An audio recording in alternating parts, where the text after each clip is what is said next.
You're listening to SayconTalks with Sengbloh.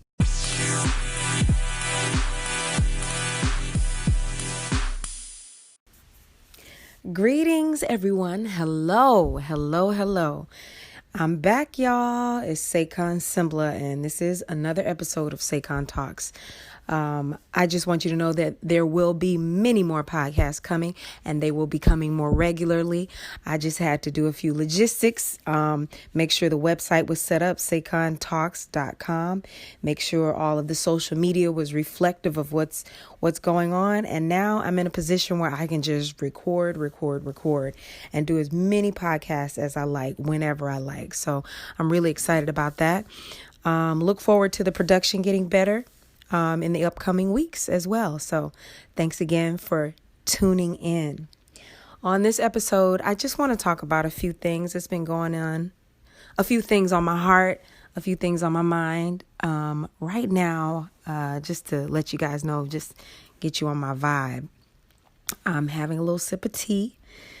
Anybody who follows my SayconTalks Instagram page sees that I am constantly posting tea pours, tea drips, tea. I be on my tea. I be on my tea. I be on me. I be on my tea. That's my tea freestyle, y'all. I love tea. I love to feel like I'm being nourished by some beautiful herbs or leaves or whatever. And right now, now this is not sponsored. I'm just telling you guys what I'm drinking. It's a raspberry leaf tea. It says herbs for women, a fruity blend with rose hips and vanilla for women's wellness. And just an FYI, you don't have to wait until you got a cold or wait until you're going through like the flu or something to drink some tea. You can drink tea. You can drink wellness tea anytime. Okay. In fact, I make tea a big part of my day-to-day life, a big part of my day-to-day wellness. Whenever I can have some, I like iced tea. Sometimes I go and I get the bubble tea. I try to cut back and not have too much sugar, but I love tea. I usually drink it plain. Sometimes I might add a little bit of honey. Sometimes I might add a little bit of agave nectar, maybe even brown turbinado sugar, maybe even coconut sugar. Just trying to focus on the most natural versions of that stuff as I can get. So I'm going to take a little sip. I hope it's not too loud. I don't know. It might be loud. Look, any of my listeners who like ASMR, they might want to hear a little sip. You might want to hear a little sip. Oh, this tea is so good. Oh my God. Oh, I'm drinking it from this beautiful little cup that I have. I've had this cup for a long time. It's a white cup with a blue and gold design on it, and it's just beautiful. I love all of my teacups. I love all my mugs. So again, anybody who goes over to the SayconTalks page can see the mugs that I sip from. If you're a mug lover, I know Gary V, anybody who's a fan of Gary V, who also has a very popular podcast and also is big on people repurposing things and making sales and doing eBay and all that stuff. He had this whole thing. He called it Mug Life. And he was turning around live showing people how they could buy a box of used mugs for, $5 and flip it and turn it into $100, turn it into $300. He was amazing with that. So much respect to anybody who has a mug fetish like I do. I love a good, beautiful mug. So yeah, I'm enjoying my tea. And today is President's Day, right? So trending on Twitter today were a lot of people giving love to our former president, Barack Obama. So there was a hashtag that was trending. It said, Happy President's Day, Obama. Malia Obama was apparently trending a lot today as well. I didn't get too much into it. I had an audition earlier today. As many of you know, I am an actress. In addition to a regular regular girl just doing a podcast. I'm an actress, so I take meetings during the week and auditions, going to casting directors and networks and whatnot. So today I was over at CBS. Fingers crossed. Who knows what will happen, but I'm always somewhere. I was at ABC on Friday. So when I got a chance to check my Twitter, I saw that Obama was trending. And, I guess people who yearn for the days of yesterday yearned for that feeling and excitement they had when they saw President Obama, Michelle Obama, Malia and Sasha Obama, when they saw them in the White House. So salute to the president, the former president, and all the former presidents of the United States of America for President's Day. And salute to anybody who got a fly couch or a fly table, because we all know in America, people only really know it's President's Day because they got a good sale on some furniture.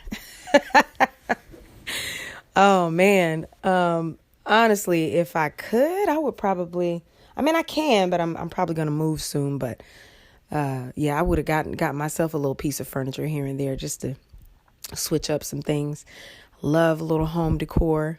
Anybody out there who loves home decor, who loves tea, who likes smoothies,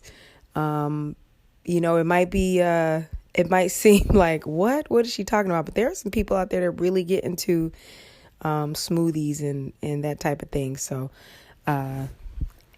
check out my Instagram page, SayconTalks, and you'll see some of my Saycon smoothies that I do. I do smoothies, several times a week.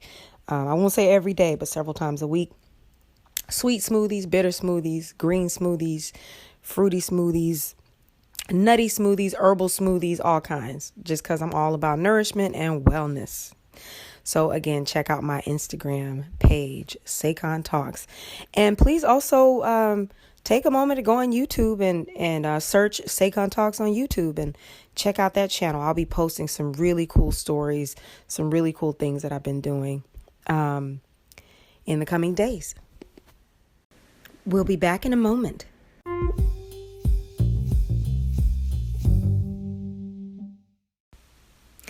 This past week, the Grammy Awards happened. The 2019 Grammy Awards, hosted by the beautiful Alicia Keys, who is amazing and such an amazing soul singer. I've sung many of her songs at an audition or two. She was looking beautiful. She's been, doing this. She started to focus a couple years ago on less makeup, and just focusing on her more natural style beauty. And so she was wearing some beautiful gowns. She was doing head ties, big, thick, long braid in the back. She was looking really good. I'll be honest, I did not see the whole Grammy Awards. Okay. I did not see the whole show. But I was I took a moment to just see what people were talking about on Twitter, because my phone was like bzz, bzz, bzz, bzz. I could just feel my phone vibrating in my pocket. I'm like, what is going on? And apparently a lot of people are getting real antsy about the Motown tribute on the Grammy Awards. So I got on there. It was fairly late. And my tweet was, and quote, "Woo, I got on here to see what's popping. Hashtags the Grammys and hashtag Motown, hashtag SayconTalks podcast. Hashtag Black Twitter is lit tonight. Celebratory, angry, pontificating. Too much excitement for me. I have an audition in the morning, and I just saw, by the way, meet Vera Stark." Now, that was one tweet packed full of information, because I literally, that was the thing, was I went to see the show that night, and I knew I couldn't hang out too late. It was alumni night down at the Signature Theater in New York, where I've worked a couple of times, and there was a lot of excitement going on, and I was just like, why am I getting tweeted, back to back? What is happening? And basically, I remember hearing a few days before about Jennifer Lopez performing the Motown tribute for the Grammys. And I didn't really have a huge remark about it. I saw people talking about it, and I think maybe because of whatever I was focused on at the time, I didn't like zero in on it too hot. And then I was watching a morning talk show, and I heard some ladies talking about it, and they were, it was The Real. I was watching The Real, and the ladies were really kind of getting into it about their opinions about who should be performing at this Motown tribute. And so there were people who were of the opinion that Jennifer Lopez should not be performing, that someone of African American descent, or someone who's known more as a soul singer, or someone who, I don't know, people just wanted somebody different, right? And they wanted it for various reasons, based on her style of performance, based off of what they used to seeing or knew from, the classic Motown style, whatever. I know that people were really looking for something different. So people had a lot of opinions about it. Then you had a lot of people who were just like on some crossover tip. They were just like, hey, everybody grew up on Motown. Jennifer Lopez grew up in the Bronx. She's just as American as the rest of us. She probably has Motown in her heart like anybody else. So why shouldn't she perform at the Motown tribute? And then I heard I listen to a lot of stuff. I watch a lot of stuff. I listen to a lot of different programs and things. So I remember somebody, oh Lord, it might have been Kaya. Somebody made a comment like, well, they wouldn't go have a black person to go sing Beady Beady Bom Bom if they were doing like a tribute to Tejano music or Selena. And that really kind of sparked an interesting debate in my head. On one hand, a multicultural appreciation of Motown is absolutely necessary for the survival of that music. It cannot just be music that's purchased by black people. But on the other hand, it is February. It is the quote unquote Black History Month of 2019. And why not take that moment to celebrate with all of these original Motown stars? So on that same award show, you also have Diana Ross. There was this huge performance moment that Diana Ross did. But it was like separate. It wasn't combined with the Motown tribute. And so I ended up going on YouTube. I searched it and I watched Jennifer Lopez's performance. Let me have a little sip of tea. And in her performance, there was feathery gowns. She was giving her glamour girl, showgirl, showdown look, I think she did a great job. She did the damn thing. She was shaking her bum, doing her thing. Smokey Robinson came out for a moment and sang a little My Girl with her. I think, in fact, he was like, my gin, talking about my gin. He sang gin instead of My Girl, and she was, throwing her head back and being glamorous and all that stuff. Then it was a brief moment where Alicia Keys crossed the stage with her in the Papa Was a Rolling Stone moment, which now Papa Was a Rolling Stone is one of my favorite songs of all time. Okay, don't let me get back into my Motown classics now, okay? And there was this brief moment where J-Lo put on a hat and then she walks across the stage with Alicia Keys. And I was just thinking it was just like a little stage cross, but I could have used, maybe a couple more bars of Alicia singing. But I don't know if Alicia would, Alicia's one of them soul singers. She's not a person like who, tries to sing soft or make it pretty. She's a soul singer. She sits at that piano and she wails. And maybe, I don't know, they just had this brief little moment with Alicia walking across. And then later on, they brought in Neo, and he was doing the Stevie Wonder number, and he was playing at the piano. J-Lo did her showgirl thing on top of, it was like a baby grand piano, and she looked beautiful. She was dancing. She sang. They did a little Tina Marie. Everybody get up. The horns were playing, the band was pumping. It was a hot little moment. But I will say, in my own personal opinion, I would have liked to have had a couple more artists singing as a part of that tribute, just because of the fact that it's possibly true that we as African Americans may not have the exact same opportunities if there were a celebration of music in other genres, you know. I hear the Dolly Parton tribute was the bomb. I need to check that out. I'm a big fan of Dolly Parton's. In fact, if you want, please search. I have a version on my page, SayconTalks. I did the song. I did my own arrangement of Jolene. I sang Jolene, and I love that song, and I have my little version of that. So I heard that Dolly Parton did her thing.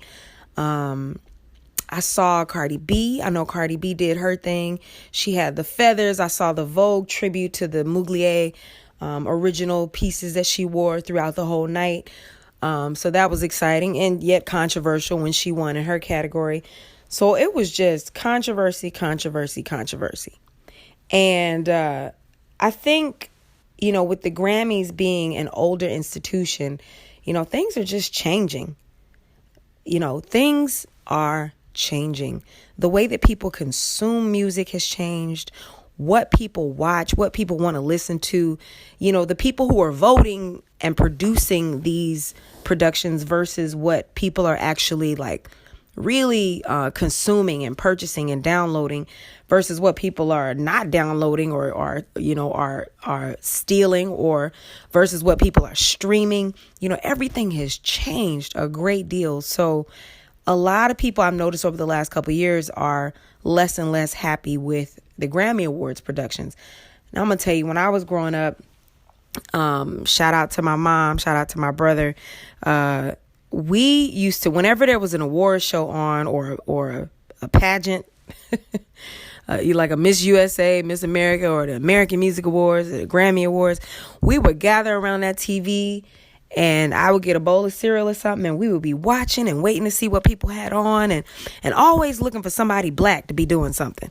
You know, as a black person, I mean, there were definitely, you know, black people on TV and stuff, but like to see black people shining, like, you know, during the heyday of like when MTV was first starting and all that stuff, to see Michael Jackson winning all those awards, and to see Cher coming out in all her fabulous Bob Mackie gowns and outfits. I mean, we really looked forward to the Grammys. And so, you know, it usually was an exciting night. And then here I was on the night of the Grammys. You know, I went to go see my friends in a play, you know, so maybe some of the excitement has worn off. Anybody who listened to my previous podcast, Respek on my name, will know that when applying to be a Grammy voter, I was trying to submit myself and wanted to submit that I myself have been a part of 3 Grammy nominated albums. The first being the revival of Hair, the musical, which we did, I want to say, I think 2009 or 2008. The second one being Fela, the Broadway musical, which is based off the life of Fela Kuti, we did in 2009. And then in 2013, I was a featured vocalist on the Motown the Musical original Broadway cast recording. And as many of you know, if you listen to the previous episode, you know that very unhappily, if you would research my name, you would not see my name associated with that record. If you pull my name up on iTunes, you know, the Fela music comes up, the Hair music comes up. But at one point, the Motown music wouldn't come up. So on this night of the Grammys, people are tweeting me. Somebody actually tweeted me, you know, I would take Saycon Sengbloh. Where's Saycon? And it really, I ain't gonna front. Look, it warmed my heart, y'all. I was like, y'all wish y'all could hear me sing, dancing in the street. I thought it was very, very sweet. But I immediately, I had to take a minute to go on Twitter. I'm about to go on here right now and just see. I was trying to see, what is the grande dame, you know, Martha Reeves, what is she saying about this thing? So I went on her Twitter just to see what her last tweet was. And her last tweet that she posted this month in particular, I don't mean like last because she's still posting, but the last tweet that she posted was on February 14th. And it says, "I thank God for waking me up just like birds and letting me sing. Martha Reeves." So the Queen Martha Reeves didn't say anything about the Motown tribute on the Grammys. And look, I wasn't really about to say nothing too crazy either. You know what I'm saying? Because, you know, I think when people do, the thing that we have to remember with these award shows, with these events, is awards on one hand are absolutely to honor people for the work that they've done.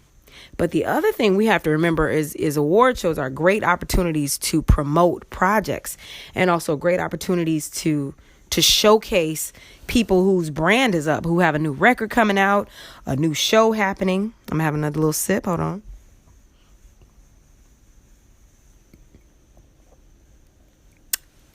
So good. These award shows are used for a lot of various reasons. So people might be confused, like, why is J-Lo doing this presentation? But J-Lo, I believe, still has a very big show happening out in Vegas. Let me Google that. J-Lo in Vegas. Let's see. If she still has a big show in Vegas, yep, Jennifer Lopez tickets. Oh, no, well, not just Vegas. It looks like she's got a tour, the It's My Party tour happening. Oh, yeah, she got stuff coming up. So you best believe she's probably going to be doing a whole Motown section during her tour. And people can, harken back to having seen her do the Motown tribute on the Grammy Awards with BG, Mr. Berry Gordy himself, sitting in the front row, chewing on his tongue like he liked to when the music is good to him. And, I think that's probably a big part of it, her having that opportunity to say, hey, boom, not only do I dance, but I do Motown too. And the beautiful thing about it is that the Motown brand is up, which is going to be really good for some friends of mine who are going to be in the upcoming Temptations musical called Ain't Too Proud, which I saw when I was in Toronto. They did a small tour before they have come to the Broadway stage. And those are some of the hardest working gentlemen I have ever seen in my life. I actually didn't name him in my previous message that I wrote about the Respek on my name. But the person who sent me the video of the girls dancing was Jawan Jackson. So I have to shout out Jawan again. Anybody who hears this, if Jawan don't listen to the podcast, randomly be like, Jawan, you got a shout out in the SayconTalks podcast. But Jawan is singing bass in the show, killing it. And I'm just so proud of him. I'm so proud of all of those guys. And I cannot wait to see the show on Broadway. You got Derek Baskin in the show. You got James Harkness, Jawan Jackson, Jeremy Pope, and Ephraim Sykes as the original lineup of fellas, right? And then I have to give a special shout out to a friend that I went to school with and cut my teeth performing, doing shows with, Jahi Kears, who actually plays Berry Gordy in the production. And I got to shout out Saint because he killed it. And Candace was killing it. Rashidra, it just had me in the audience crying, So I'm really excited to see what everybody's going to be doing, what they're bringing, and also E. Clayton Cornelius, just smooth. These are some smooth performers. I'm just excited to see what they're going to be bringing to the table for this next version of the show. I know they're going to be tweaking it. The choreography and the direction was just amazing. The book by Dominique Morisseau, and Paul Tazwell doing the costumes. I just think it's just going to be amazing. Whenever I run into Sergio Trujillo and Des McNuff, they're always so kind to me. I'm always thinking in my head, how do you know who I am? But I remember I want to say we were nominated for Tony Awards during the same year, in 2016. That year I was nominated for a Tony for Eclipse. I'm saying like I got other Tony. Well, I only got one Tony nomination. One. I got one, y'all. And it was for Eclipse in 2016. And I want to say either they remember me because they were nominated that year, or unless they were nominated the year of Fela. Look, it all run together at some point. It just all runs together. But I am excited to see this show. I'm proud of this show, and I'm glad that the Motown catalog is being, people are being reminded of it. And stuff like that is important with branding and all that kind of stuff, to making people prepare themselves to make vacation plans, buy their flights, get their tickets, get their hotels together. Like, a lot of this stuff is not just, we were just thinking maybe we'll have such and such happen. It's the 60th anniversary of Motown. So let me just say, happily, with it being the 60th anniversary, that I can proudly say that as of today, if you put my name into the search on iTunes or Google or Amazon, you will find my name in the credits for Dancing in the Streets for Motown the Musical. Now, the reason I'm laughing is maybe because it might seem like a little thing, but man, metadata is important, y'all. And for the history moving forward, I want people to know that that's my voice, the same way that I'm pretty sure that Miss Martha Reeves herself is proud for people to know that that's her voice when they hear the original recordings of Dancing in the Street, right? These are classical songs, not classical, but they're classic songs. And anybody who loves Motown will love when Ain't Too Proud comes to the theaters. So, honey, fingers crossed I'll be there opening night if they, if they want to hook me up and give a sister a ticket. You know what I'm saying? I'm pretty sure it won't be too much of a problem. One thing that I have in common with, besides having worked with almost all of these actors at some point, or knowing them with our 6 degrees of separation, is we share producers. A couple of the producers on the show are Stephen Bird and Aaliyah Jones, who produced Eclipsed on Broadway, and also Ruth and Steve Hendel. There are other producers, but those people have been very important in my life. And so I'm going to have to hit them up with an email or something so a sister can get a ticket. So I'm really excited about that, to figure out what I'll wear. What should I wear, you guys? What should I wear? Funny little story. I was in Toronto the last couple of months. I was back and forth from New York to Toronto. I was shooting a TV show out there called In the Dark. And so, there was a lot of busy days, and then there would be random days where I was on hold and I didn't work or whatever. And my sleep schedule was so off. And I remember this one night, I was just like, let me get ready to go to bed. And the fire alarm went off and the whole building got evacuated. And I go outside and I'm standing outside and I see a bunch of college students. I guess a bunch of students were staying in the condo that they were putting me up in. And then I see this one brother with dreadlocks, and I said, is that Kenny Seymour? And I look, and sure enough, Kenny Seymour, who happens to be the music arranger and orchestrator for the show, was standing outside, and standing next to him was Rashidra Scott. And I'm like, is that Kenny and Rashidra? We all standing outside in the cold, waiting to be let back into the building. So running into them reminded me, oh my God, I got to get my tickets. And next thing I know, I was right there watching that show. I actually went to the opening night in Toronto, and it was a cool night. Just such a beautiful night. I think I cried all night. I know they thought I was plumb out of my mind, 'cause I was just so moved. I think, when you're thinking about all this history that these Black artists made and the stuff that they went through, they really opened doors, for Black artists to get equal treatment here in America, and just all the stuff they went through, the actual temptations. But then me looking at the show, I'm looking at these actors, I'm looking at Derek Baskin, I'm looking, at Ephraim, and I'm thinking about how hard I know they work. I'm having my own memories in my head of, the time we did, Motown did an appearance on Good Morning America, and we were all so exhausted. And I have this memory of Ephraim, sleeping on the couch, laid out, knocked out. We had done our little run through rehearsal, and then he was laid out on the couch. These guys work really hard. I mean, they burning so many calories, not just calories, they just burning it, really making it happen. And so I was so proud of that show. And again, I'm very proud to be a part of my own little part of the Motown legacy. Having had a chance to be a part of the Motown musical, and now just being a friend of the show, as they say on some of the, like they say on other shows when somebody, I am a friend to the show, okay? And I will be pushing that show as if I was getting a check. I ain't getting no check. This is purely my own personal opinion about the show.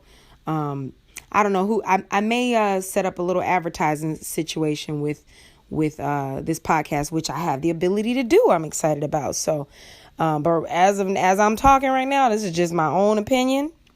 I'm excited about that show, and I hope you guys get to see it.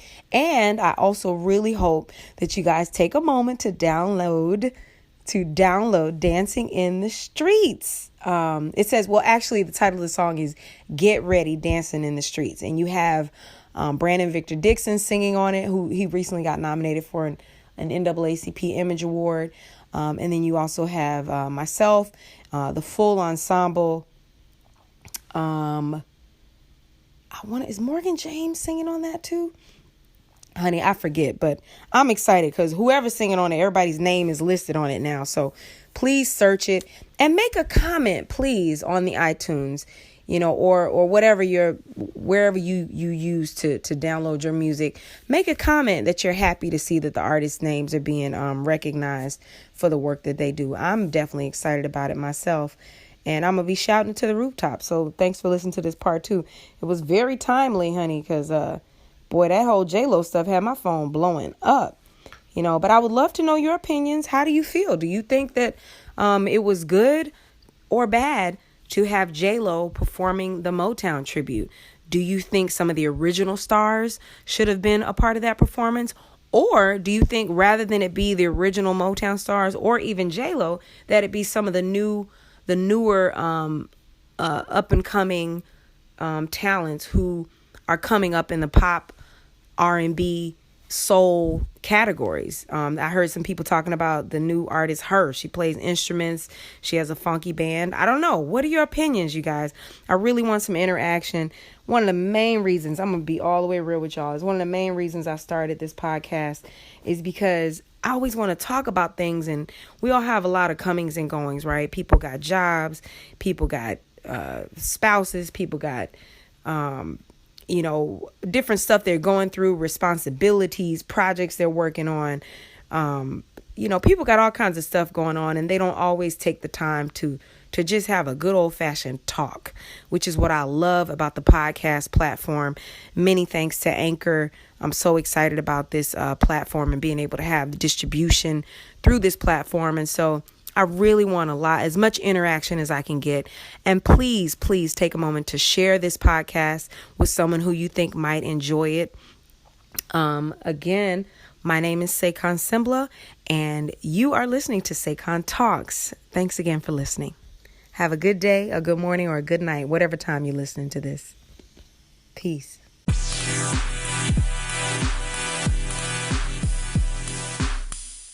Honeywax.